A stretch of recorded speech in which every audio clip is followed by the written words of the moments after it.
I've been tagged. What the hell is tagging anyway? And who could have possibly done it to me?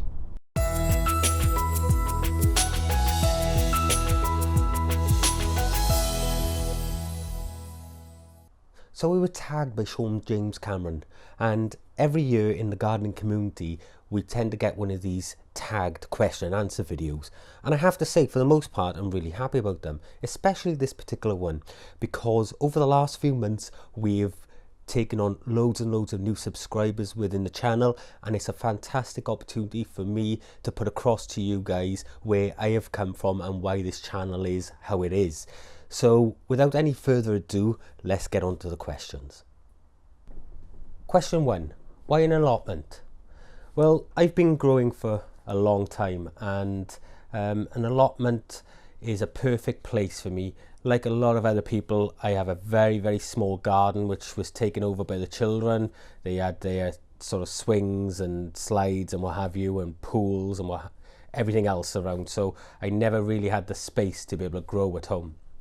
So an allotment was a perfect place for me to come. It's away from home, so the kids couldn't trash it, although the kids have grown up on the allotment since they've been born. Now,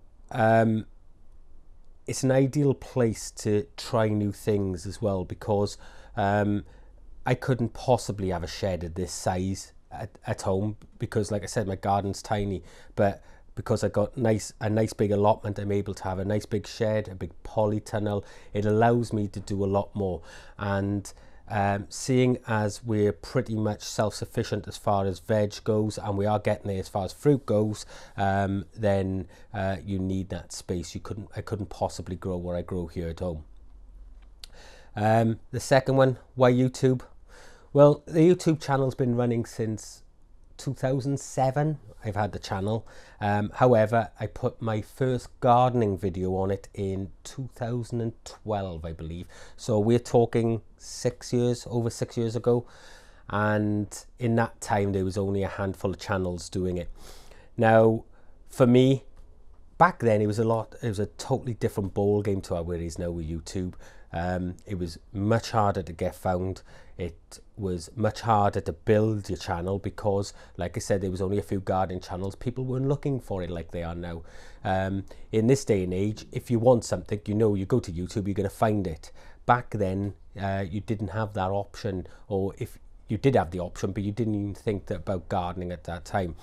But originally, I started the YouTube channel mainly because like a lot of people, I wanted to create a diary for myself. I wanted to see what worked one year and why it didn't work the next, or if something went well, what could I do to make it better, or I won't do that again. And that was what it was for. Writing things in books is a great thing for some people, but seeing it, they say a picture paints 1,000 words, and that is why the YouTube came along. Now, if you sort of traipse back 6 years worth of videos and you look at some of those videos, you think, bloody hell, the quality was terrible. It was dreadful, and cameras have moved on a long way since then, and what I could afford and things like that. So but it sufficed for what I needed. I was only there to say, oh, okay, I put chilies in like that this year, it worked really well, let's do it again next year. But what I found was, all of a sudden, within a couple of weeks, I had a handful of subscribers. I'm thinking, why are these people subscribing to my channel? It's only here for me. And that's what happened. And over time, it built. And then I decided to make videos to help people. And that's where the YouTube thing came from. And now we're all over Facebook, Instagram, YouTube, Twitter. So, it's just evolved from there. Question 3. How long have I been growing? Well, I'm 43 and I've been growing since I was about 7. Now, the story behind that is that my father's dad, my granddad, had a small holding where he had horses and other animals, sheep and things like that. And behind their house, they used to live in a little village called Abercynon, and behind their house, which was an old sort of 1900s terrace property, he had an allotment behind the house as well, and it was on it was on a really steep banking. And I can remember as a child running around there with him, picking up stones, spiking my hands to death on gooseberries, trying to pick the gooseberries with him, and all sorts of things. And it was at that time instilled gardening in me. I have fond memories of running around there. He always had a shed at the very top of the hill, and it was an old, dusty, dirty shed. But as a kid, you love sort of exploring those sort of places. And I can remember one year I absolutely scrumped one of his red gooseberry bushes, and I had a stomach upset all night because I'd eaten so many of them. And it has sort of evolved from there. My father got an allotment then as I sort of got into my teens, and I helped with that. And then when I was about 18, 19 years of age, I went off and I'd done my own thing. And I went traveling in Australia, and I came back and got my job and things like that. And about 11 years ago, I joined the fire service. And because of the things that you see in the fire service, I needed an outlet for that, something to deal with those thoughts I was having without having to sort of put them on my family. And I decided that it was time I got back to growing. So I got an allotment at the old place, and it was a real rough piece of ground, and I worked hard on it, and it looked pristine when it was done. And we grew all our own food there, and you saw many videos there. Now, we had a lot of problems at that plot, and 2 years ago I moved over from there. So I've been at that site probably for around 10-11 years, and the poultry is still kept over there. And you guys haven't had any poultry videos last year, but we'll have more about that in another episode. So 2 years ago we came to this site, and we've been working on this site since, and we've built the polytunnel, the shed, the pond. I'll put links to all of those sort of up here for you guys, for you to look at those builds. But so it's all sort of kicking off here again, and that's why I've been growing a long time. I've done numerous courses and things like that. But so on and off, probably around about 36 years, something like that. It's a fair old time, and you'll be surprised what you can learn. And I love watching other YouTube channels, and the reason for that is there is always that little golden gem of information you pick up on from other growers, and you think, oh, why didn't I think of that? That is so simple, but yet really effective. So I want to thank all the other YouTubers out there in the gardening community for what they do as well, because it really does make my day much better when I'm stuck with things, you know, and we all get that way sometimes. And you know, the YouTube community is a funny thing, because we all sort of watch each other's videos and help each other. It's one of those close-knit things, and it is a good place to be. So I've been growing for like 40 odd years, or so 36 years, and you know, on and off, and I've loved every second of it, and I'll be doing this till the day I die. My children have grown up. I've got a 14-year-old, but she hasn't been up and down here that much. But my 8 and 7-year-olds have both literally been at the plot since they've been born. There are episodes back there of them in prams asleep.